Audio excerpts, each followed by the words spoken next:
On day one, the teacher introduces the story to the children. It has two main characters, Abe and Alba, and Abe and Alba live in their own little world.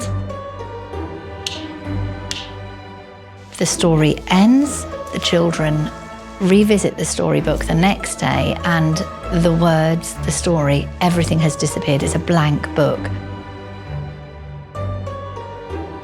The only clue, though, are small little footprints, which are Abe and Alba's, just as a little illustration of them having escaped from the book.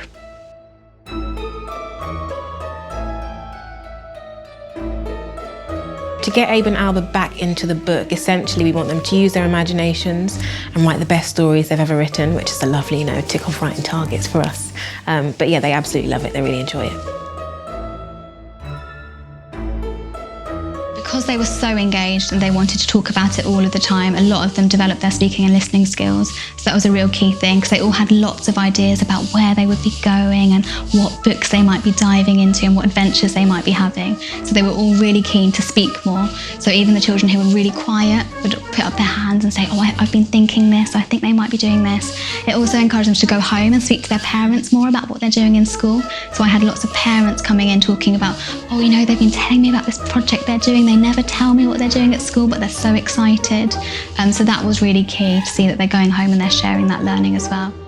They're living this experience, and it really takes that bridge into sort of between reality and fantasy, and really sparks and fires their imagination. The project takes place across 7 days or so, and everything that the teacher needs to deliver the project arrives in this box.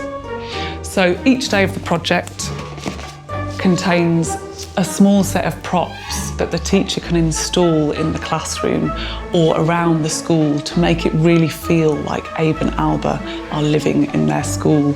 So on some of the days, they might have been cooking on the head teacher's shelves. On other days, they might have been sleeping inside a little tiny teepee out in the playground. Or perhaps they've been using their tiny rope ladder to scale the shelves of the library and get into the adventure section where they're going to read books about adventuring around.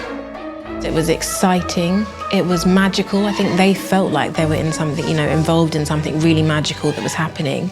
But also it didn't feel like, all this writing didn't feel like a chore. It didn't feel like, oh, we've got English today and we're writing something else. But they actually felt like they were writing for a purpose. I think it was something that engaged every single child in the class, and it's really difficult to do that.